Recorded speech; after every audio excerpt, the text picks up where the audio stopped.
another episode of the Meatgistics podcast. This is, I don't even know what episode number. 13. I feel like we've been doing it forever, but definitely coming to enjoy these. So hopefully you guys are.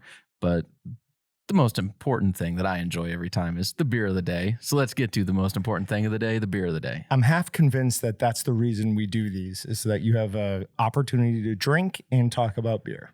Well, yeah. I mean, that's a very, very good plus to things. But I mean, we have thousands of people that listen to this every week. So my, I don't know, beer drinking part to it, I think is paying off. I would agree. Okay. Absolutely. So for today, I was actually going to get a different beer. I was walking through the store and saw some of the Rogue stuff, and I was like, oh, it's been a while since I've had just their standard like 6 hop IPA. It's kind of creepy because it's 6.66%. And so I was looking at that and I'm like, oh, I maybe should get that because I've bought you multiple like devil beers.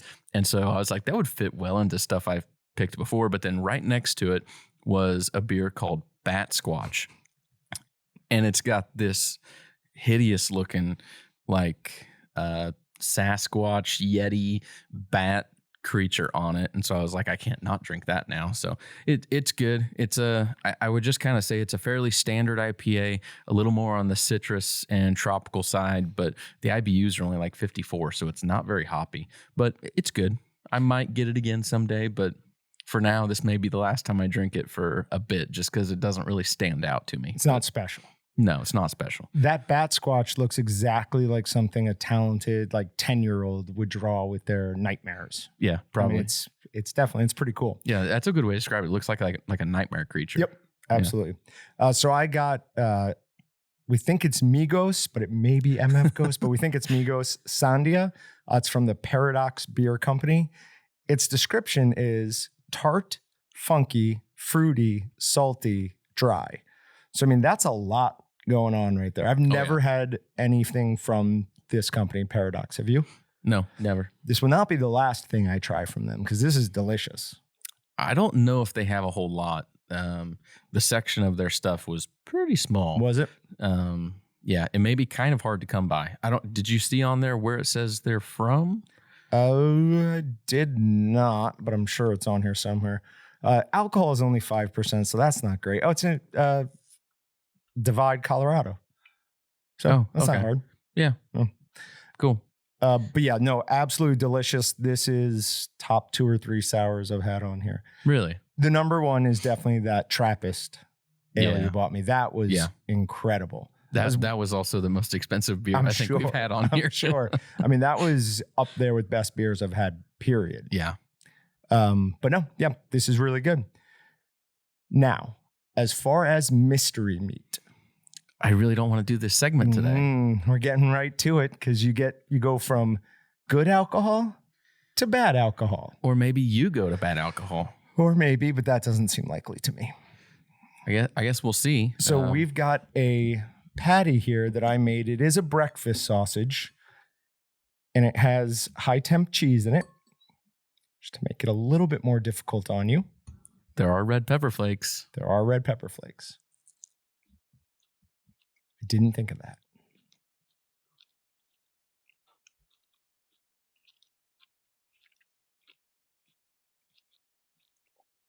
It's really not hot, though. No, it's not very hot. Well, I don't think really any of our breakfast sausage seasonings are hot. The H110C has some heat to it. I don't think it's hot. It's not like habanero bratwurst or gigawatt.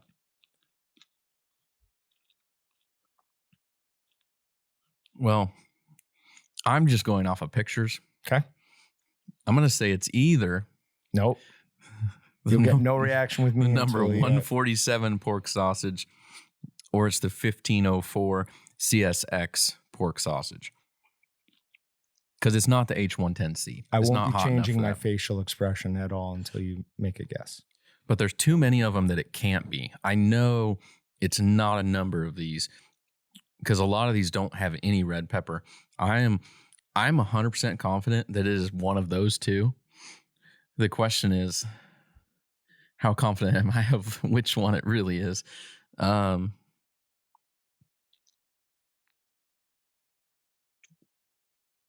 I'm going with the number 147 pork sausage. Is it that? H110C. No, are you yes, serious? It is. Did you go light on the seasoning? No, we made these. This is leftover from stuff we made like 3 or 4 months ago that I'd frozen. It's just not hot enough. No, it definitely isn't as hot as I remembered, as I thought it was. But no, it is still a delicious breakfast sausage. And we did this before on a seasoning Sunday. But for anyone at home who makes patties or even breakfast links, go ahead and add high temp cheese to it. It just makes it so much better. I wonder if that's part of the reason you're having trouble picking up any of the heat. It could be. The extra cheese in there definitely will cut down on the heat. Yeah. But, I mean, even without the cheese, it's not really a hot seasoning. It just has a little bit of spice. Yeah, there's definitely spice. It's just I don't get heat from it, really. But some people maybe would. Some people are just, I don't know, more naturally resistant or naturally more inclined to taste heat flavors. Like if my mom tried this, she'd probably say, "Oh my gosh, it's burning my mouth. It's horrible." Yeah. I normally think I have a pretty good tolerance to heat, but we had that customer who came in the one time and was handing out Carolina Reaper jerky. That was terrible. Like you reach a certain point where it's no longer fun to eat. Like, what are you eating that for? A dare? You know, like, oh, look how much Scoville units I can take. Doesn't make any sense. Yeah. So do you want to pour your own shot, or would you like full service for this? Because no, I don't want full service. I don't want full service. Constant listeners will know, when you get this wrong or the other person guesses, you have to take a shot of the foulest liquor known to man. And that is Jeppson's. What is that? That's a shot. That is not a shot, sir. Fill it all the way to the brim. It has to go at least halfway between the brim and the top of that flat. Well, you said I get to pour my own, and then even before we started, you said if you pour your own, you get to control how much. So I thought I'd just, kind of pour a little dinky amount in there and just go for it. But that's not legal. Has to be a normal shot. Yeah, Patrick even said let's pour lemon juice in there, but just because someone said it doesn't mean that we're doing it. There you go. That's a healthy shot. It's better than last week's. It could this stuff could get better if we just took a squirt of lemon juice and added it. Like, are you supposed to drink this with anything?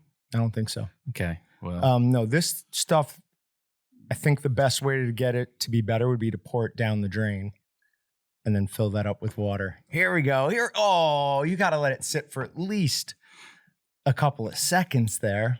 I think that made it worse. Chasing it with the Rogue Bat Squatch. It is a terrible liquor that shouldn't be drank for any reason, really, other than a dare. We need to get through this bottle so we go to something else. Yeah, and we are looking for suggestions. We did a Meatgistics post, and we did get some good ones on that. But if you have something that we should try next, and remember, this is a penalty shot.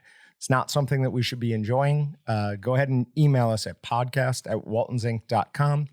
Do the same thing if you have any processing questions or any type of question really that you want us to cover. And we'll go ahead and do that. So should we get into the part of the episode where we actually like provide something of knowledge to people I guess. Instead of the entertainment side? Because I think also entertainment's probably in quotation marks. I'm done with the entertainment today because I lost the stinking mystery meat competition. Grumpy. So, first one up, in Meat Matters, John's favorite thing of the day because it has alliteration. So, another jerky company just got bought out with some private equity money. So, who got bought out here, John? So, the same company that bought Crave bought Chef's Cut Real Jerky. So for anyone who doesn't know, Crave is with a K, and it is in a lot of stores. Oh, yeah. That is a major brand. And Chef's Cut is also one of those brands that's in a ton of stores. So we already have problems with monopolies in the big guys in the industry. They four companies control 80% of all beef production. So what are we doing? Are we going right back to that with this? I mean, it's trying to do it in jerky too.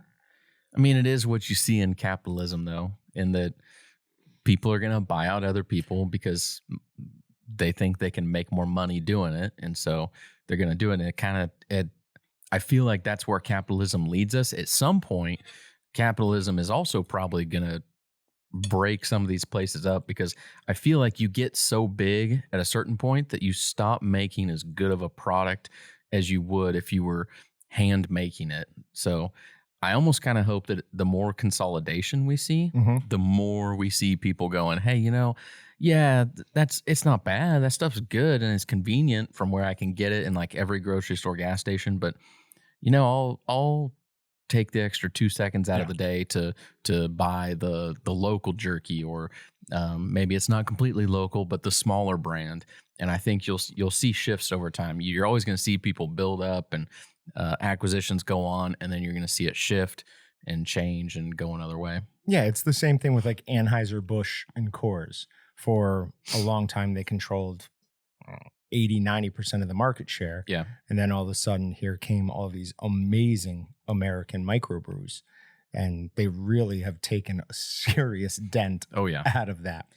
Anheuser-Busch and Coors is still huge, but they don't dominate the market as much as they used to. Well, how they're doing it is they're buying up these small microbrews. Yeah. Now, in a couple of cases, it hasn't been a negative effect on the brewery at all. They're buying them and just saying, hey, we're controlling. You guys still make all the beer. We're just going to do marketing. And I mean, from that aspect, I'm fine with that.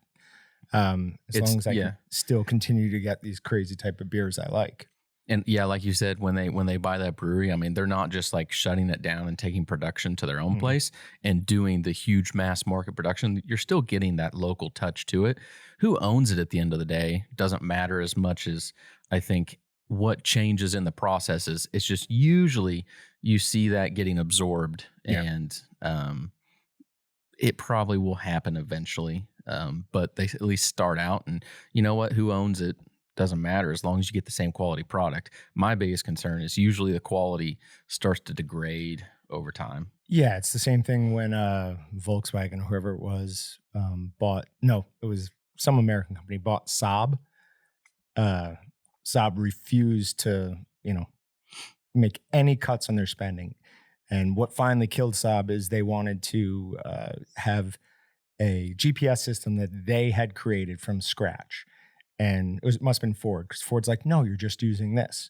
Well, they went ahead and spent like another $16 million after they were told to stop on this GPS system. And finally, Ford was like, nope, you guys are done. No more of this. That's so, crazy. I mean, it can be where they come in and they want to control more than just the finances. But I can't think of a beer where I'd say, hey, that, this used to be better, and then drop down. I mean, nothing comes to mind off the top of my head. What is interesting is, so I lived in Rochester, New York, before I came down here, and Rochester is famous for Jenny. You guys don't really have it down here, but it's what's that? It's a big. I don't know where to put it. It'd be like below Budweiser in quality, so it's like a cheap beer. And there's this stuff called Jenny. Smooth, like Keith Stone. Well, there is Jenny Cream Ale. That is actually the best of their beers. Anyways, in 2012, whatever, the first year I got there, Jenny made more Sam Adams than Sam Adams did. What? Yeah. Seriously, they actually outsource that. Yeah, they have, a lot of companies do that. Like, especially with Sam Adams, there's no way at their one facility that they're ever going to be able to make enough of that. Well, you just kind of blew up some of my worldview there, because I kind of figured that I know Sam Adams is big, but I figured they were still doing all their own, because going back to, I don't know how it works as much in the beer industry, but like the general beverage industry, Pepsi does not make their own products. Pepsi says, here, you're going to make this, you're going to make this, you're going to make this. All kinds of different places across the country make Pepsi. Yep. And it's, yeah. And they might have one or two like project managers who travel to those places and, make sure they're doing it. But yeah, I don't even know if they do they even have a large like bottling thing of their own? I don't think they do. I don't know for sure. I would guess no, but I don't know for sure. Yeah. Well, I mean, I guess we went right back to beer there. We got away from beer after these and talked about something else for 2 minutes, and then we had to get right back to it. It's kind of what these episodes kind of center around, isn't it? Beer and meat. Yeah. Meat and beer. Meat, beer. You can't beat that combination. And every now and then, whatever, Jepson's Malore. Stinking horrible stuff. It is terrible. Absolutely terrible. So going on to the next thing in Meat Matters, there is a Texas A&M study that's going to be trying to focus on where contamination happens in plants. So they're going to look at a bunch of different plants, or meat processing plants, just to be clear, and try to identify where the common trouble areas are, and then try to come up with solutions around that. Now, is that really helpful to you at home? No, that in specific isn't. But we were talking about how could we have you guys look at your processes at home and see what you can apply from that. Yeah. So we both were just spitballing a couple of ones that came through. And I think maybe the most interesting one was the sink. Oh, yeah. Sink and garbage disposal. Yeah. Part of the same thing, kind of. Yeah.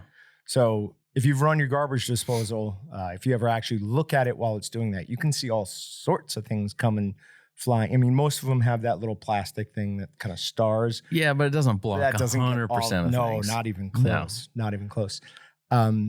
So we've said this in the past, and I know it's a absolutely crazy statistic, but in just 8 hours, some bacteria can go from a single cell to over 1 million, because it can double every like 20 minutes or something. I know. You're looking at me That's like insane. I'm crazy. It is insane. No, I know. I've done the math before. Yeah, I believe you. Yeah. I'm thinking about those numbers in my head going, holy crap. Yeah. It's just absolutely crazy. And I learned that at the Iowa State cured meat short course. I'm like, clearly he's written something down wrong or something. It's like, grab my added an extra zero. I'm like, oh, wow. And it might be just over 8 hours, something like that. But yeah. So making sure that you're starting out with as little bacteria as possible is incredibly important. So normally when I'm making jerky or something, the first thing you're going to do, most likely, is take it out of its package. Where are you putting that when you're taking it out? Are you putting it right on your counter? Well, whatever your son or daughter was making on that right before probably left some bacteria on there. So sanitizing stations, surfaces before you get your meat ready is really important. I didn't even think about this, but I actually have a good example. I just did this on July 4th. I had a bunch of family over, and we had family from out of town. So my wife's family, my family, everybody came over, and we were shooting off fireworks, but I cooked stuffed pork tenderloins for everybody. And so as I was making them, I sanitized everything, not just once, twice, because I am a little bit OCD about it. Sure. But I sanitized every surface. I sanitized the backsplash. I sanitized the sink, the faucet, everything, so that when I took the meat out of the package, I knew I could put it anywhere and I'd be fine. But then when I was done, I did the whole process over again.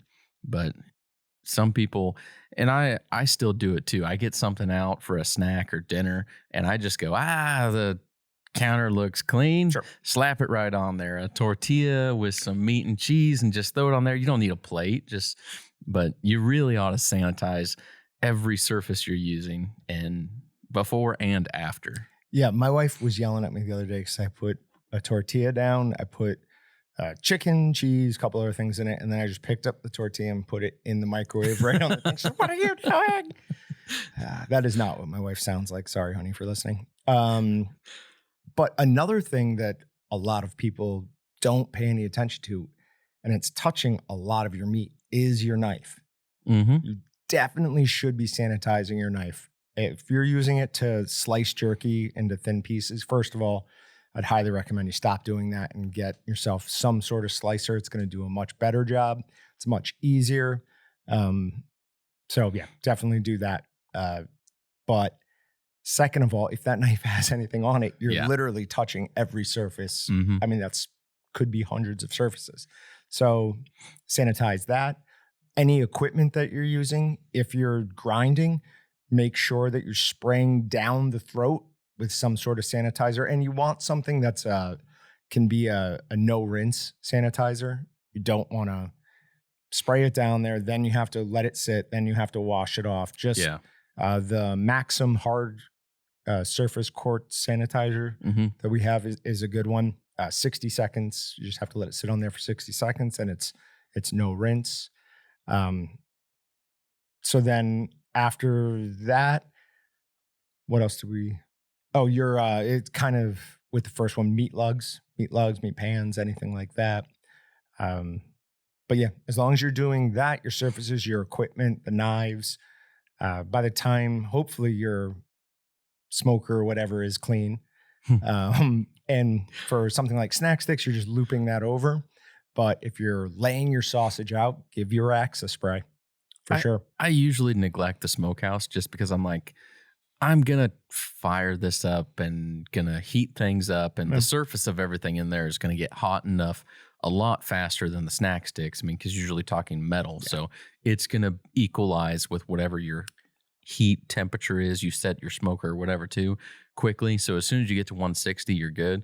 Now, on the other hand, if you're running a really long, deep cycle that's at 120 for several hours, you're growing a lot of stuff on there. Sure. And here is my thought on why you should do something like that. I was making jerky earlier today, and the dehydrator I was using after I cooked it was not getting it hot at all. Like I went to flip it, and the jerky in the middle was cold, and I'd heat treated it to 160 degrees or 165 because it was pheasant.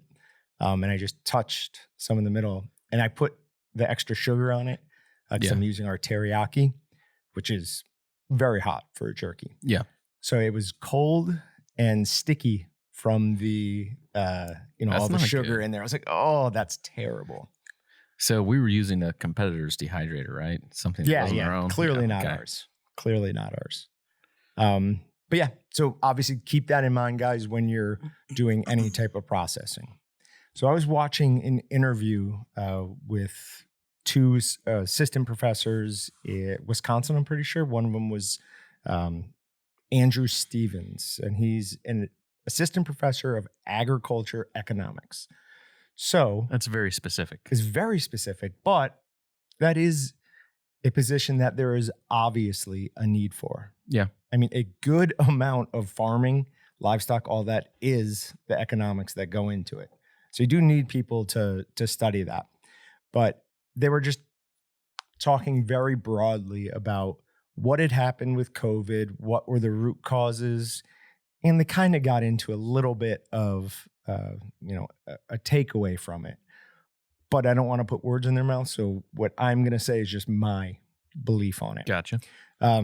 So this was sort of a stress test on the meat supply chain. Oh, absolutely. And it passed. It was mostly, yeah. It was down 30% with some of the biggest plants in the country closed. In fact, for anyone who listened to last week's episode, which was the second episode we shot, but we were trying not to release it because we didn't like the audio on it. But that was the one where we talked about that one South Dakota plant was like 130 million servings of pork like a month or something like that. Yeah. I mean, that's crazy. You take that out of the market. And I went to the grocery store a couple of times where there was no ground beef. That was right at the beginning. But I never saw no ribeyes, New York strips. I mean, they were always had something in stock.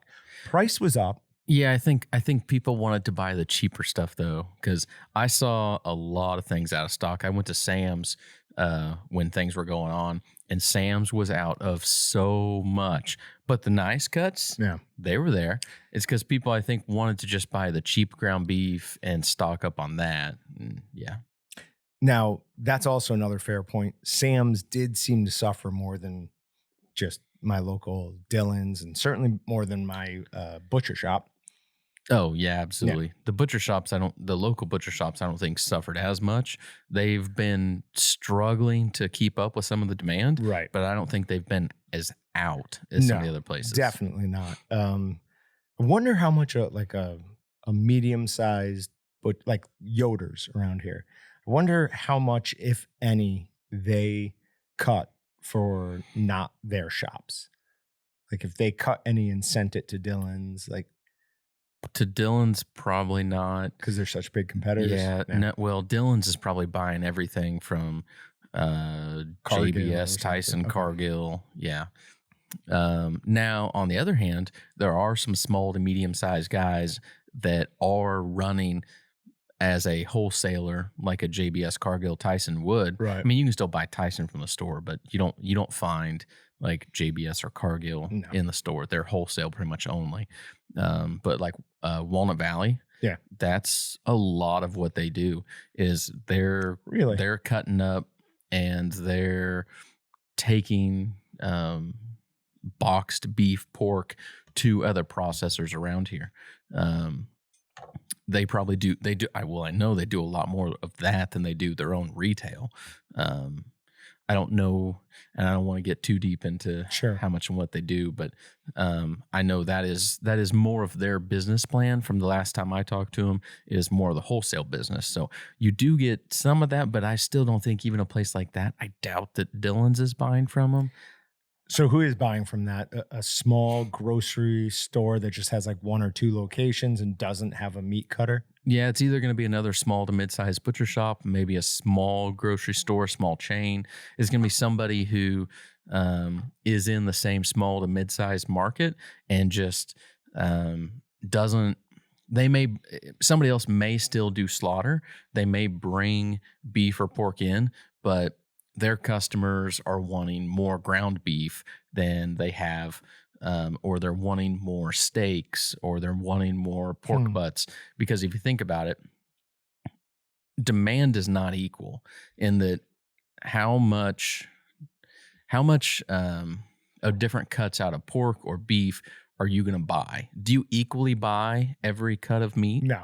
Yeah. So that's why you have some of the wholesalers like that, is they can harvest and box it up into different cuts here and there, and they supply it to who needs it, because that other place may still do some harvesting and slaughtering, but they need more of this or more of that.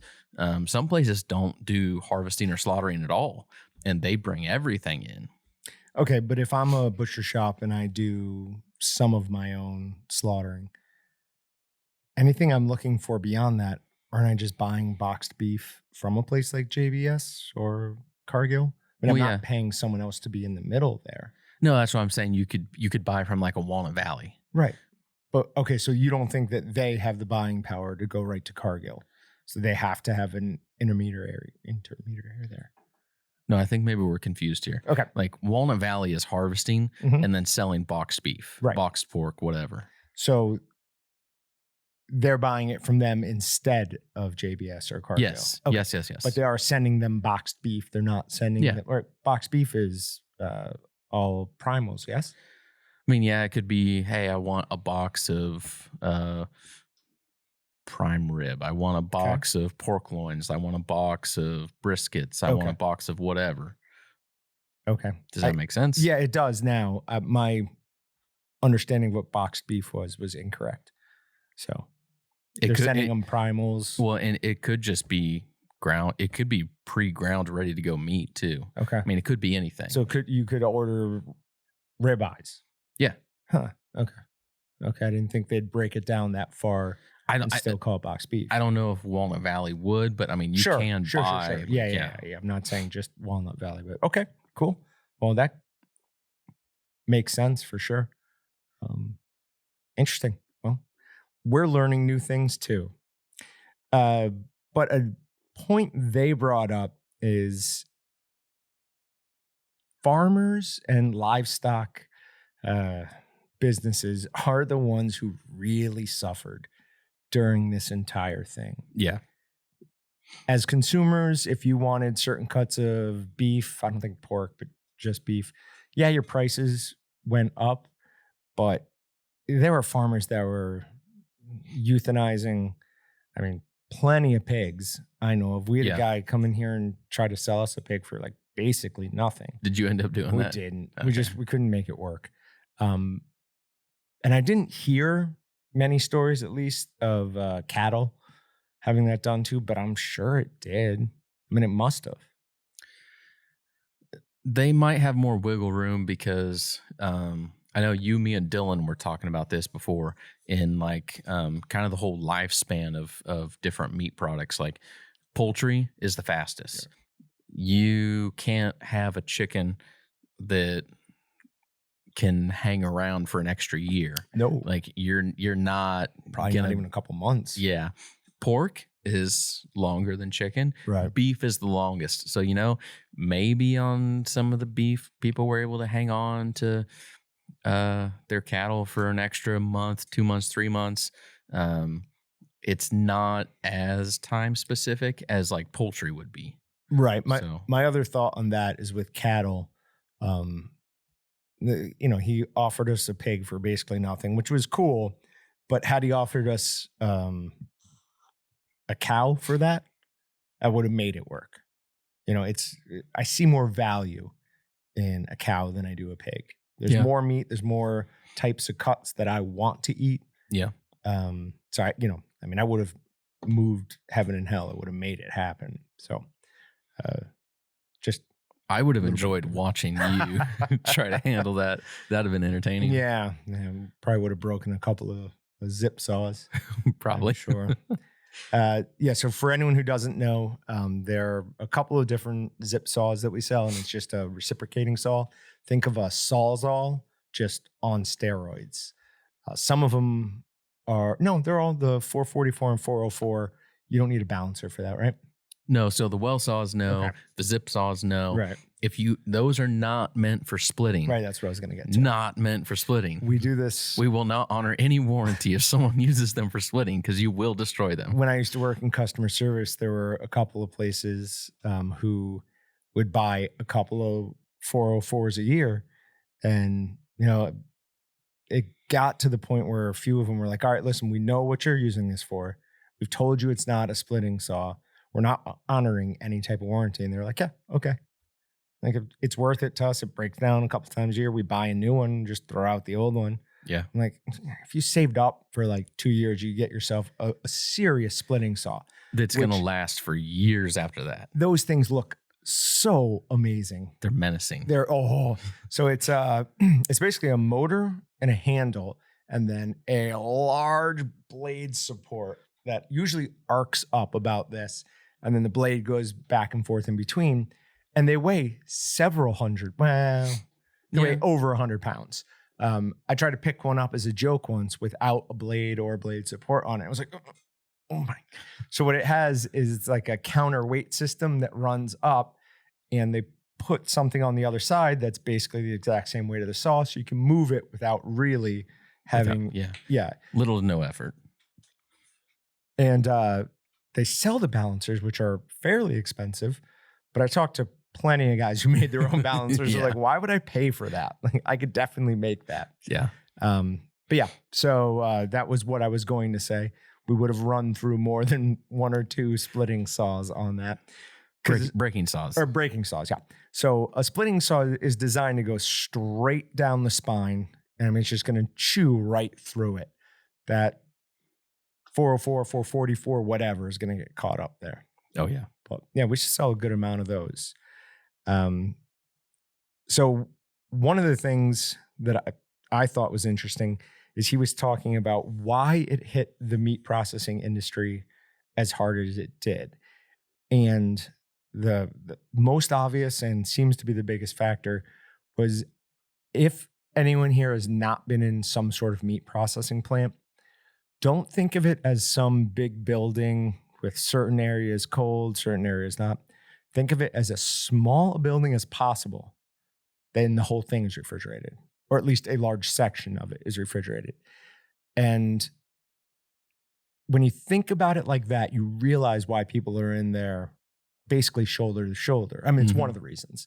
The other reason is I want to be able to do my very specific job, my very specific cut, and move it down to the next person with minimal effort. Yeah. So being right there makes that simple. So, I mean, basically think of them as enormous refrigerators, and that's expensive.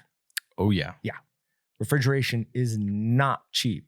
No, we've been talking about putting some new refrigeration, walk-in coolers, walk-in freezers, and some other stuff here. And we're looking at what the costs are, and we're trying to figure out what we're doing. And it's not very pretty. No, like I can imagine. It's one of those things where we're like, well, we know we need to do this. Like it's basically for like high temp cheese. Okay. We need a lot bigger capacity for high temp cheese. To get us by, everybody can hear this, but we're contemplating, do we have enough time to put something new in, or are we just going to rent a reefer trailer to get us through the fall? Because you can put, I don't know how many tens of thousands of pounds of high temp cheese in a reefer trailer, and that may be what gets us through, but it's still thousands just to rent one of those silly things. But to put a whole refrigeration unit in, a walk-in cooler, walk-in freezer big enough to house tens of thousands of pounds of high temp cheese, it's very expensive. And that's just a fraction of what some of these meat processors are doing, because they're, like you said, they're refrigerating like most of their building. Yep. Have you looked into what it would cost to buy a reefer trailer and you just use it seasonally? A lot more. Okay. More than renting. Gotcha. But then, so they're looking, and we talked about this once before with a plant design and how they're looking at it like that, but they are trying to find ways to space employees out more. The other thing they're doing is changing shift work. So they're trying to bring in less people per shift, but more shifts. So if I make a cut and usually pass it right down here to you, we're splitting shifts, like not you and I, we're still in the same shift, but further on down the process. So I'm going to stand a few feet away from you because there's less people there. I can now do that and then have to pass it down to you. But I mean, hey, slower is a little bit better than closed.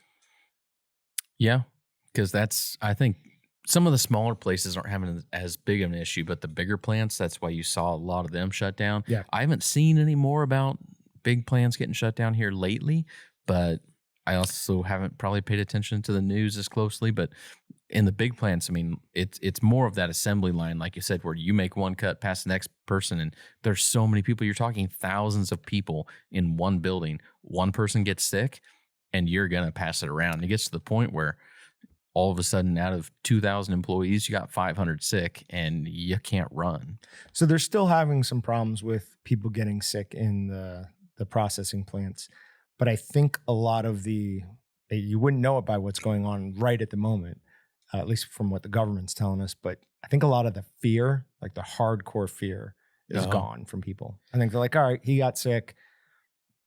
I'm still going to work. Yeah. So I think that's part of the reason. Might be why we're seeing an increase of cases potentially. I don't know. Death rate's still going down, though.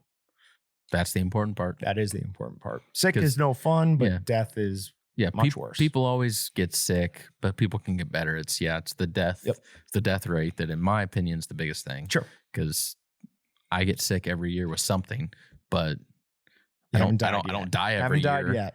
If I died every year, we'd be having another conversation trying to figure out why I can die multiple times. You said, in my opinion, like that death is the big thing. Like that's not the commonly held belief.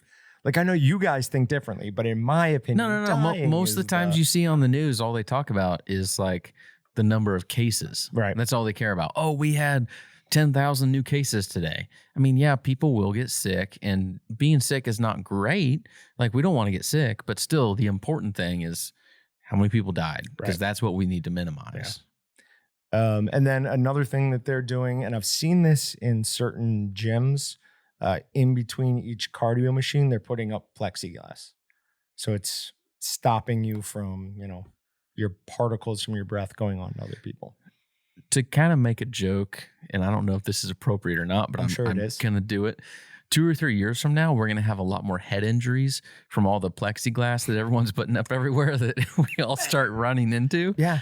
It's in between almost every time I go into a convenience store or anything like that. Quick Trip hasn't done it yet, but like Walgreens, all those, they have plexiglass right in between you and the person. Yep. So we put plexiglass in our showroom. Did we? Yeah. No, maybe I saw it there too. We didn't do it in a permanent fashion. We hang it from the ceiling. Yeah, I saw that. That way, if you do hit it, it doesn't. Yeah. But we still have plexiglass up there. So for meat hacks today, we're going to do one that a Meatgistics user wanted us to check out. So before we get to that, just a little bit of backstory on the problem he was trying to fix. And this is Tech's Law, kind of new-ish in the last 5 or 6 months at least. Yep. Or at least that's when he's really started to post a lot. Great users, done a lot of good things. He was trying to solve the problem of electric smokers. So what the problem with electric smokers is, that even our PK, they're going to, if you set it to 160, they don't get up to 160 and then hold or just shut off there. They're going to go past 160, cut off the heat, let it drop below 160, turn it back on. So you've got this big wave with your set temperature, the center point of that. Now, is that the biggest deal when you're making snack sticks, jerkies, pork butts, anything like that? No, it's not the biggest, but it's still not nice. Exactly. It's one of those things that could give you a 5 to 10% better finished product if you can stabilize that. Yeah. And that's the difference between, that was good to, that was really good. And from really good to that was amazing. Yeah. You find 5, 6 different spots where you can make those small improvements, and it makes your entire product so much better. Absolutely. So his thought on it was, what if you took fire bricks? There's fire bricks you can buy in any store. I got ours at Menards. Put them in there. And then the thought is they're holding heat. So it's going to stay warmer in there longer. And it should hold near that set temperature longer. Now, it's also going to let your electric smoker stay off longer. So you'll use less energy. In theory. So, update on how this went. It did literally the exact opposite of what we thought it would do.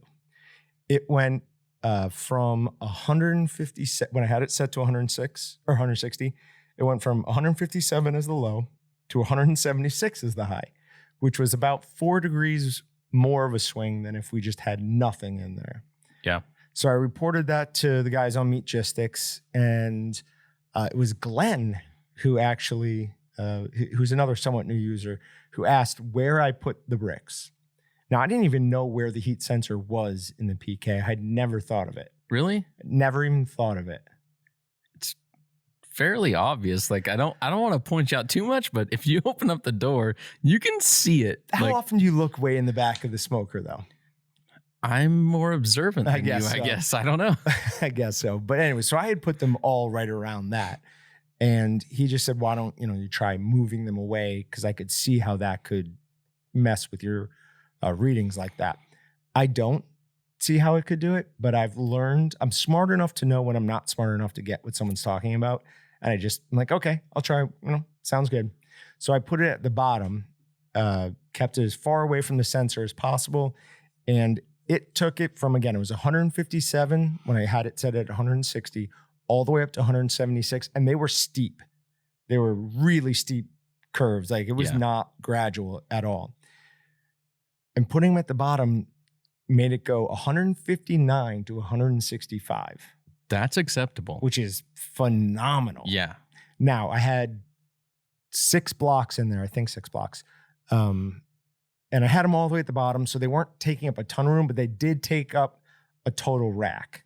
I put most of them down on the drip pan, but I did have another full rack up there, and I put those on. So I don't know if you're going to get that, if you're the exact same results, if you're going to try it without, that second level of them. But I still think you would get an improvement. Could you just stack them 2 or 3 high on the drip pan? I think that's definitely going to depend on your smoker. How strong are your sides welded on there? Because they're pretty heavy. On the PK, I think it'd probably be fine. On another brand out there that's like a $150 smoker, right? Maybe not. Yeah. But yeah, no, I probably treat the PK with more kid gloves than I do other things because I just not willing to break it. I don't think you're going to break it. Probably not. I mean, it's well built, but I'm not going to allow that to happen to it. Yeah. So that was a team up of Tex Law and Glenn, who both gave the idea and gave the fix to something that you guys really should be able to put to good use. So I think the long story short here is that if you guys have a weird, crazy, odd idea that you want tested out, but you don't want to spend the money on, Jon is willing to take the dollars from Waltons. Not my money. It's my money. And do the testing for you, which honestly I'm totally cool with. I think it's awesome. So yeah, if you guys have other ideas, other comments, suggestions, what you think we should try to make some sort of process better through the whole meat processing cycle, let us know. Email us at podcast@waltonsinc.com and we'll see what kind of crazy stuff we can make Jon do. So I've been saving for a while. I've been buying pork butts, and every once in a while when I buy them, they have the skin still on them. I hate that, and we did a meat hack about it and how you can avoid that. Basically, if you're looking at a pork butt and it's got a big, thick cushion of fat on the top, that should be like warning signs should start going off, and start looking at that. And if it has any dimples in it, that's not fat, that's skin. And you're going to have to trim that off. But anyways, I've been saving the skin because a long time ago. We're doing pork rinds? And Patrick and I were talking about that, and we will do that. But there was a long time ago, there was a guy on Meatgistics who was asking about taking the pork skin and making like a collagen jelly, like for what do you call it? Head cheese. Oh yeah. So I'm going to do some testing with that. That should be interesting, is all I'm going to say. We've never made head cheese, and we probably should. That would be fun. Difficult. Very difficult. Very difficult. That's going to be the type of thing where, I don't know, maybe if we ever have a slow season again, we can do that. But yeah, because I'm definitely going to need Dylan and probably maybe Kurt's help, at least for some of that. They don't have time for it right now. I don't have time for that right now. I have some notes on it. I'll have to go back and look and see to what extent I have the information there. Okay. Did you do head cheese at all when you went to Iowa State? Nope. Because we did like a whole section on that when I went. Yeah, I went to the short course that was just cured meat. Okay, I went to a different short course, but Klaus something, like the guy that I want to say he started Devereaux. Oh wow. He was the guy that was there talking about some of the stuff, and he brought some of the most amazing like European head cheeses with him, because he's from Europe. It was very evident. He had a very strong accent of some sort. I couldn't pinpoint exactly what it was, but yeah, because our Devereaux guy had a real strong accent, super funny and friendly, but it's like, huh? Devereaux has a very strong presence in Europe. Yeah. Oh, that's right. Okay. Because they're multinational, and sausage is a very big thing in Europe. So we actually get a lot of our commercial equipment from Europe. I shouldn't say a lot.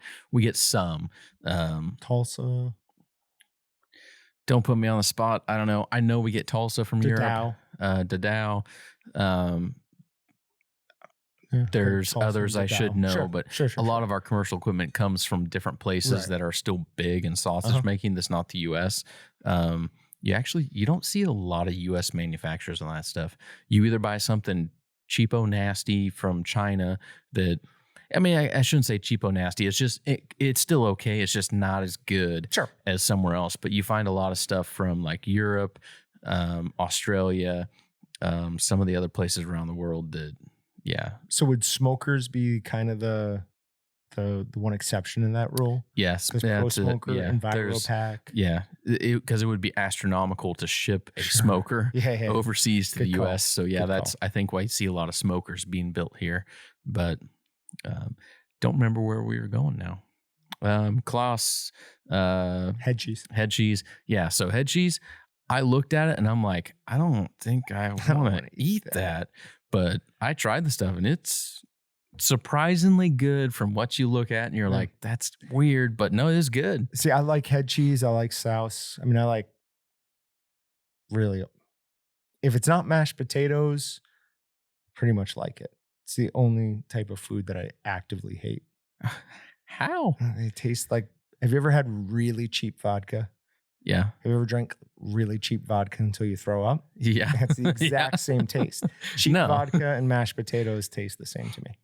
They do make vodka from potatoes. Yeah. So potato juice. Yeah.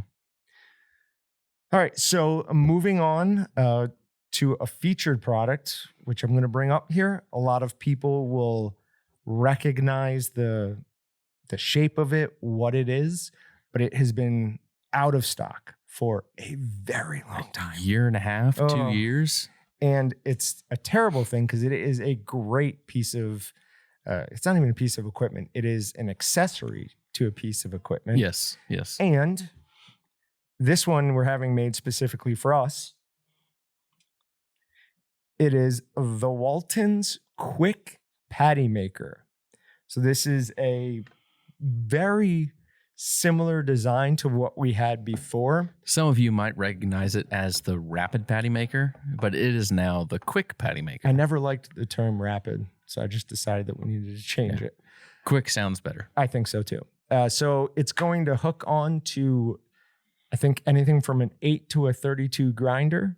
Mm-hmm. It'll hook on to our stuffers. I think most standard stuffers it should hook on to. Most. Basically, you put this on your stuffing tube right here, crank it down. It fills these canisters with meat. Once that's full, you stop stuffing, pull it over, and your patty will fall right down. Yeah. So advantage to that is 1, speed, but 2, and more importantly for if you're making large amounts, uniform. Yeah. For me, I mean, I don't make a ton of patties, but I will use something like that, like on 4th of July. Like earlier I was saying I cooked stuffed tenderloin. If I would have done hamburgers, I would have had that thing out because I could have gone through and made 50 hamburgers in a matter of like 2 minutes. Yep. It would have been insane. But for what it is, it's a fairly simple-ish product, but it saves a ton of time. Yes. If you're making hamburger patties, breakfast sausage patties, anything that's going into a patty, you don't like your breakfast sausage patties big enough, I guess. No, yeah, that is the problem. Is it can't. Yeah. I played around for. Do you remember when I was doing this? Yes. I had all sorts of little things I had made to try to insert into this cavity to make it just do a small breakfast patty size. And I couldn't make it work. I mean, I got to the point where I was using PVC piping that I had cut and put in there, had sanded down the sides so they'd be just perfect and slide in and stay where they were supposed to. But it wouldn't work. It was very frustrating. Here's my challenge to you and everyone else out there is that if you want a smaller patty size, we can do that. But we have to sell a lot of those. Yeah, that's... And that I can go back to the manufacturer and say, hey, I want a new injection mold. And make 2. Yeah, include 2. So this whole piece would have to come out. You put the other one in. You could make smaller patties. Honestly, if someone wanted to pay enough and they wanted a custom deal, you could make them in little hearts, stars, rainbows, whatever you want. Stars. But the thing is, injection molds, they don't cost like a few $100. They don't cost a few $1,000. I mean, we're talking tens. That was our problem with the all-around jerky maker. Yeah. Same thing. But just one though wouldn't be as bad. We're talking maybe 10 or 12,000. But that still means not we as bad. have to sell a lot of those to make that up. But so. if we sold one that came with both, I mean, that's enough of an advantage over anyone else who's selling similar things to this. True. I would think, at least. The problem would be that we're still dealing with the thickness of a hamburger, not the thickness of a breakfast sausage, and you can't fix that with this. Yeah, you just need a new top to it. So a lower top. Yeah, the plexiglass, So or it's not plexiglass, but it's kind of like plexiglass. Sure. I don't know. But yeah, you just need a new top piece there and a new sliding piece. So between those two, you can make it work. Both pieces would have to be replaced. Yeah. But yeah, that's an awesome idea. We should look into that, try and get a feel for if people would be interested in that or not. Yeah. So this one is very easy to clean. You unscrew these. This top comes off, so everything completely comes apart. The bottom of this, when I first made my first batch, I saw a little bit of meat sticking in there, and I wasn't real happy because that's not going to be good. And, but this pops right out, so everything comes apart really easy. So cleaning isn't a big issue. Hand wash everything. Don't put anything through the dishwasher. I don't know if that would cause a problem or not, but that's always my advice. Yeah. Just hand wash. I'll have to look back through our specs and see what the temperature rating is. Right. Could it handle it? There's no... Sometimes you could say, hey, put it on the top rack as long as you don't do the high temp thing. But then people forget and they put it in the bottom, or then they put it in the top and run the high temp wash on it, and then you ruin As things. soon as I see anything say top rack, I'm like, you're not going in the dishwasher. Yeah, just hand wash it. Absolutely not worth it. So yep, that is our new product. We should have those in a couple months for you. So sorry to wet your lips and then not give it to you, but yeah, by the time this comes out, a week or so from now, okay. We're looking at about a month and a half. 2 months. 2 months would be if we have issues. Customs has been crazy lately, so you never can give an exact date because U.S. Customs and Border Patrol, they have to inspect everything, and every now and then we get the lucky pull the ticket out of the hat and you get extra inspection this time. So we're looking through everything. If everything was perfect, we could have them a month after this podcast is released. If everything doesn't go perfect, it could be 2 months. So I'm going to cut the difference, say a month and a half. Sure. So definitely at worst around fall processing time. Yeah. So, and then during the live stream that we recently did, somebody brought up that they wanted to hear what got us into meat processing and some early mistakes that we made and what we learned from them. So just real quick, mine's easy. It became my job. I mean, that's really what it was. I was always interested in, grilling, cooking, anything like that. My mom was a great cook. My cousin Thomas was an amazing chef. So I kind of loved cooking from that. But like sausage making, I'd never done any of that until I started working here. Started talking to customers. I'm like, oh, I need to know what I'm talking about a little bit better than I do. So I just got into it from that. Yeah. So for me, I got into meat processing because my grandpa was already involved in the business before I was born. In '86, he was selling grinder plates and knives as Midwestern Research and Supply. So anybody that's a really old customer of ours, you may recognize that name. That's who we started out as, and Grandpa only sold grinder plates and knives till 1996. Then in 96, I was 7-8 years old, and my dad joined with my grandpa. They both mortgaged everything they owned, and they bought out another company, merged the two, and sold a more complete line. I still wouldn't say a complete line because they went from like a few hundred items to like 1,000 items. Now we have tens of thousands of items. So they got further along the process, and it just grew from there. But in 96, I mean, when I'm 8 years old and 7 years old, and Dad does that, well, I'm running around the shop, running around the office and seeing what's going on. And then Dad's like, cheap labor. Let's throw him in the back. Austin, hey, you're gonna come with me on Saturday to go package some Cure and some fibrous casings and whatever other seasonings people are ordering for the week. Links for the plastic scabbard chain sets. Yeah. So I just was involved from an early young age, and just, I mean, it was natural. I grew up learning and knowing everything about it, and I was like, yeah, I like this. I like eating meat. I like the preparing. I like it all. So just kind of stuck. But did you talk about a mistake? Nope. Okay. Not yet. I was going to go for you. I'll go into mistakes first then. So my first mistake, well, actually, I shouldn't say that. So I will get to my first mistake. You're going back. But I would say my most important mistake was probably hiring Jon. No, I'm kidding. So hurtful, very hurtful. One of the first mistakes that I made when I was making sausage, 20 years ago, was probably fatting out when you're making like a snack stick. It seemed stupid at the time. We're like, this should be easy. Like, we were still early on and we didn't know as much as we know today, but we're like, we're making snack sticks. We made them in our break room. That was our test kitchen at the time. And we're making them, doing everything, throw them in the smokehouse. And we had actually a pretty good sized smokehouse. Not near as big as the one we have now, but it was a nice one. We had it custom built by Pro Smoker. Oh. So it was nice. But they come out and you're like, oh, this tastes great. 30 minutes later, when they're cooled down, you're like, these look horrible.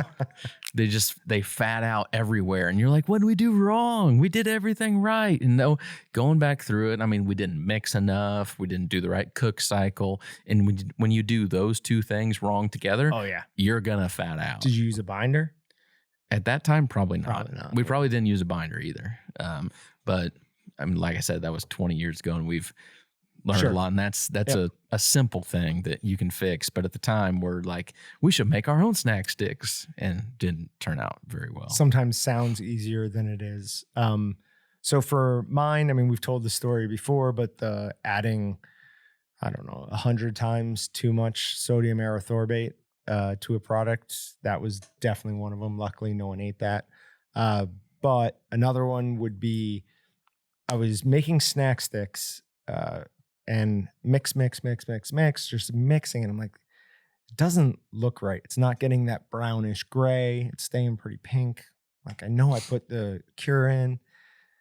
Go ahead, and I'm like, I'll just go ahead and stuff it. So stuff it, put it in. And as I'm getting ready to move into the smokehouse, I look over, and there is the bag of cure, completely unopened.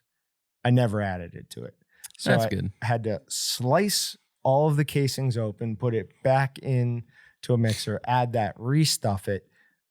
So what I learned from that is, I now cut the bag open of cure, add it, and leave it up there. So I have that visual knowledge that it's been in there. But I also trust your eyes. If you're seeing something that doesn't look right during the processing, stop. Just put your meat back in the fridge for a couple minutes, figure out what isn't happening right, and attack it from that. So that would be a big one for me. And then the last thing I want to talk about is a quick Meatgistics update. So the activity level on Meatgistics recently has just been out of control. I remember when I started this, I thought you were kind of crazy. I'm like, there's no way this is ever going to be I'm not crazy. A full-time job. Well, no, not so much that. I just didn't think it would get to the point where you were confident it was, or it was going to be. But yeah, no, we're there. This is a lot just to manage everything that's coming in, let alone create new content and do all that. Luckily, I have some good help with me now. But we are just under 10,000 registered users, which might not sound like all that much until you remember that we're a meat processing community site. It's not, not something that appeals to everybody. It's not a just a general foodie group on Facebook or a car club or any of these big groups you see out there, like in different social media channels and forums. Like, we're a very niche and a small business place. To have 10,000 people on it, one that like are interested in it, but two, they took the time to register and become a member, because we have a lot more customers. We have a lot more like on our generic email list, but on our email list, you willfully, unwillfully, however you want to put it. If you place an order with us, part of our terms and conditions is we're going to add you to our email list. Right. So our email list is high, but Meatgistics is different. We don't just add you, and like you can't just get on there for whatever reason. You do it knowingly and purposely. So to have 10,000 people on there is a big deal. And beyond that, one of the things. There's always, when I look at like statistics, there are always way more people on who are not registered than registered. So for anyone who I run into who's listening for some reason, go ahead and register. You'll get to join the community. It is a super fun, friendly. I mean, there are multiple people that I talk to outside of Meatgistics now. I would say that there's probably like 80 to 90% of our traffic that never registers. They come, they read, and they honestly, I think they still enjoy the content, but they don't create the profile because they don't feel like they can or they should post, but they enjoy seeing what's going on. Yep. But that 10,000 members that do join, I mean, that's it's still a small fraction of who's involved, but those are the active people that then are like, hey, I'm gonna contribute to being involved there. Yeah. Also, the other part to that is people who went and bought something at Waltons, don't know how to use it, don't know what to do next. Go over there, get the information that they want, and then go along, about the rest of the meat processing, which is awesome. But we do love seeing pictures of what you guys created. Tech 77's post on what did you guys cook today? It's definitely the most popular post on user-created post on Meatgistics by far. I forgot I have something to post on there. Oh. I had a cowboy ribeye 2 nights ago. Nice. I didn't actually eat it, but did you? Yeah, you'll see when I post it what I'm talking about. There was no food involved, but I had a cowboy ribeye. Okay. Yeah, I'm just going to let that. All right. I'll think that through. Simmer in your brain a little bit. And then we have 19,000 posts on Meatgistics. The vast majority of those from you guys. I mean, we've posted a couple hundred maybe, all told. Yeah. But the vast majority of those are you guys. So continue doing what you're doing. You're doing a great job with Meatgistics. We take care of this site. We post some stuff, some informational stuff, but really in the end, it is your site. Yep. So just keep doing what you guys are doing. Thanks, and see you guys next time. See you guys next week.